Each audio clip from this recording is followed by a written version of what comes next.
Guys, so in the Home Sweet Home series, the talking about homeschooling.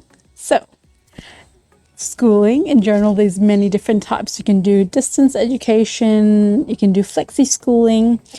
It depends on where you're living. So first, basically checking in your state what the rules are. With some, like, they need a form filled out. Some need to do home visits, like in New South Wales here in Australia. In Queensland, they don't. So for Aragon, we had to fill out what our plan was with him, what we were going to do. So I'll share the link below. And so we did eclectic schooling is what we chose for him, because we like a mix of different things and we want to see how we flow. So every 10 months you have to hand in a report here in Queensland. So with Aragon, for the first year we did maths, English and swimming. You can do science, history, religion studies, whatever you want for the third one. So if you are new to homeschooling or finding different pathways and ways to do it, I would suggest going to Facebook, which now a lot of them has gone to Telegram as well, groups, and finding out your closest homeschooling group. Experience really friendly, amazing people that are willing to share what they've gone through, what paperwork had to be filled out. There's also a whole group, just Homeschooling Queensland, where the admins are just so wonderful, and basically if you send them your report or your questions and stuff, the whole group's helpful, the admins are helpful, they reply back, and it's so with regards to money, it doesn't have to be costly. It can be very simple, basic stuff to then, because there is lots of free homeschooling curriculum. Our friends, Jess guys, they love easy peasy homeschooling. There's also then apps like Reading Eggs. Raz Kids is a wonderful reading one as well, which Aragon's really loved. So if you want to go down the app path, there's apps as well, and there's also homeschoolers that do no technology. There's ones that do technology. So we started off doing none, and we do mainly do none, but we have then done like the Raz Kids I was saying with the reading. So yeah, it's basically one size does not fit all. Like it's rewinding and seeing that you are not taking care of 25 kids. Unless you have 25 kids, of course. So the way you school does not have to look like what it looks like at school. So you can tailor your day how your home works. So for us in the morning, etc., there's more play, and then like towards like mid-morning, then we'll do some book work with Aragon. The youngest doesn't, but he'll sit there and scribble with crayons and markers or whatever else, or just play in the dirt next to us, whatever it is. So I feel like the stress comes in when you're trying to replicate what the school system wants for the kids, right? And so when you then rethink, cool, like today I need to get one load of dishes done, I need to get washing done. And so how is my day going to look like so I can do that without being stressed? Because if the child needs that one-on-one attention for the workbook, it's like, cool, well, I can't be running around and doing it. However, when they don't, I can, and they can also help me with it. So the other beautiful thing is life skills. So Aragon's learned how to cook things for him. Ishwa's been using a mini-matic since he's 1 year old and stuff. Learning how to use a machete for the older ones. Secateurs, so knife skills. We started off with mushrooms, really soft, easy to do. And then slowly we progressed as we went along. So basically you don't have to fit in 3, 4, 5 hours of work. You could do 20 minutes a day, you could do 5 minutes a day, you could do 20 minutes a week. It doesn't matter, because even if so many people don't even do it in the book form. So there's a whole group that do unschooling, deschooling, which is getting out of that schooling mentality. So you don't have to do the book. The book work does help for report writing. So over time, it does help show that, hey, they were here, this is where they are. So for that, you only need 2 samples. So if you do one in the beginning of the year, and then the other things like we've been using chalk on the carport, and like, you know, just getting their, like, as an OT, right, like all their muscles and stuff, the play and all that is good, because you're teaching them how to use those, basically that muscle memory. So it's like, have fun with it. It doesn't have to be boring, it doesn't have to be tedious. And like, people think, oh, you're not a teacher, or if you don't have a degree or whatever, that you can't. It's like, they're your children. You know how to work and tilt and twist and stuff towards what they need. Because many schools or teachers, like, they are so like bogged down with the amount of people. Like, we've worked with schools and built food forests in a local one, and they were saying, like, basically by 11 a.m. they've done their work, and the rest of the day is just babysitting. And if you have different kids with different behaviors, right, like one's acting out and another one does, and you have then to have to contain this group, and then the other ones are not getting the attention, so then the quiet ones, etc., get lost. So for me, the decision of homeschooling came from, I want to spend and have that time with him. And the other myth is that homeschoolers don't socialize. We're all social beings. So, and oh my goodness, if you look at the amount of homeschooling events that happen every week, if I went to all of them, I would hardly be home. Like, there's one almost every day. The Queensland one is so active and busy. It's amazing and beautiful.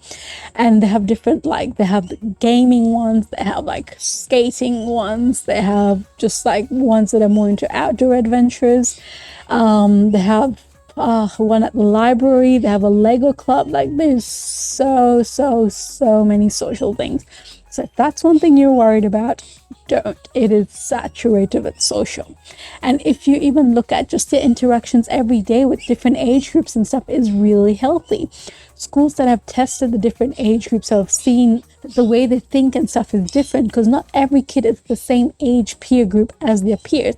In some areas, they're in different levels, or in most areas. It's just that we're boxed into, that's the cohort that you're with because of age. So they're using ageism as a way to box it in. And you know what? Like, the social skills I've seen for these kids is amazing, because they're asking questions, they're involving, they're testing. Like, it was really beautiful just to see how all these different kids think and work, and like, you know, just all these beautiful different families too.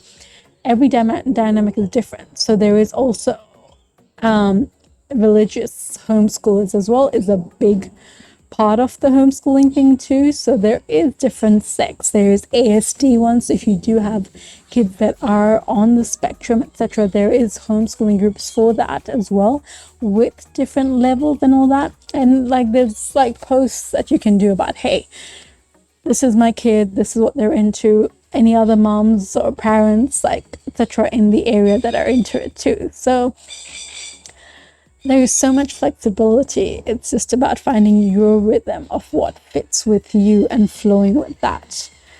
So yeah, I mean, try it. Like, you know, a lot of people have had to try it with the lockdowns and everything, and you don't have, like, I did, like, there's so much material that they're asking to cover, and if you do it all, well, so much in the sense that is subjective. That's my subjective of what was sent home with the eldest two kids. And I'm like, it's because if you try to do it all in one day, it's not going to happen, and it's all just staggering. Like, cool, we're going to work on this, we're going to work on this, we're going to work on this, and over time you figure out what like their strengths are. Like with maths, hardly need to work on the boards with that, but with English and stuff, it's a little bit of, you know, like motivation. But now that they're keen on reading more like of their funny books like Dr. Seuss and all that, it's, if you find naturally engaging stuff of why they want to do it, they're quick at doing it, and you don't have this fight and the strife. And some days when it does get too much, just chill, relax, go for a bike ride, go to the beach. The book work can wait, and they're learning at the beach. They're learning when they're bike riding, they're learning about speed, acceleration, when to stop, when, like, balancing their core muscles. There's so many things that we're constantly learning by just living life. So don't box it into like need to tick all of this off. It's be present in the now, enjoy the now, dance with the now, have fun with these beautiful children, child. Like just enjoy growing up, learning with them. And if you don't know the topic, guess what? It's so much more fun because both of you get to learn it together, or the whole family gets to learn it together. So whatever you think is a challenge, see what is the solution. And that's what I love about permaculture, is the solution base. So in this instant, what is the solution? How can this moment be sweeter? How can I be like the water and not be a rock? If you're constantly going to be a rock, everything's going to be like, oh, that is so hard. That is so hard. And over time, you might become sand, or you might remain a rock and be stubborn. So be like the water, flow, enjoy it. It's not as difficult as people think or make it, or you make it in your mind. Like we make things so much bigger in our mind than they actually are. And you know what? It's just enjoy it. If you have any questions about homeschooling, let me know. And there's so many other wonderful groups and people, like connect, share what your fears are. And I'm sure another parent or guardian has felt that way and has had different solutions. And just think, like, you know, what are the solutions? That's what I've loved, is like just stating in my journal, okay, cool, this is what I mentally think right now is a problem, and what is a solution. So you know how they say a friend is just a stranger you haven't met. So a problem is just a solution that you haven't alchemized. So yeah, I absolutely love homeschooling. I love spending time with my beautiful babies and just see how they're growing, and how much they know about drop mulching and like growing over food, which for me was important. So it's finding out what is important for you, what is important for these kids to learn, what are they fascinated about. So it seems like there seems to be a dinosaur phase going, right? So Aragon was crazy about that, which was beautiful, because then I was taking his lead on what he was interested. And just like when you're passionate and interested about something, you learn it so much quicker. I was amazed. There's a study that I so they said like it takes somewhere around 6 to 8 hours if you're doing like schoolwork or just work that you don't enjoy, like stuff that you have to really concentrate and like grind into, right? Compared to like 20 minutes, around 20 minutes if you did it for play. So I don't know if it was 10 to 20, but it was somewhere in that range. It's just like hours compared to minutes, right? Like, so if you do play based, like, my goodness, it's amazing. Like, even with mindfulness, we do it with handball, right? Because you have to be mindful, you have to be present. It's fun. Like, we used to do it like cross-legged, back straight breathing, and hey, it didn't work out for them. They didn't like it. And over time they did like it, but then when the eldest didn't, it all went la la la. So that's fine. Twist wherever you are, twist, because the solution's right there. If it's getting too much, cuddle, have a bath, etc. Just, I myself, like when I went to public school in Kenya, and I went to private school in Kenya. So I went to kindergarten, I went to primary school, I went to secondary school, and then I came here to Perth, and then I did my public school there, and then I went to college and university. And you know what? Everything just felt like it was constantly like, this is not the end, it's the next, it's the next, it's the next. Right? I remember having so much anxiety just waking up in the morning, getting ready for school. I had to, where's my tie? Where's my this? Where's my that? Right? Like, obviously, like, it can be organized and in the space and everything. What I'm trying to say is that let's not rush life. Let's enjoy it. And if you can homeschool. If you can't, there is options of flexi schooling. Like, we've talked to the local principal and regarding the child, etc. They're happy for 1 day a week to do the school, like school from home. There's distance education, as I mentioned earlier. What else? There is places like Homeschool Co-Ops as well. So it's like there's two different types is what my understanding is. One is that it's run by a teacher, and then you go there, you pay the fees, etc. So there is a couple of them out there. The other one is where a group of parents come together, and then a parent teaches a different topic every week. So with one of our groups that we are with, we did countries for a while, and then we did, like, example, 4 weeks in Japan, 4 weeks in China, 4 weeks in, well, we started off with Australia because, that's where we're living.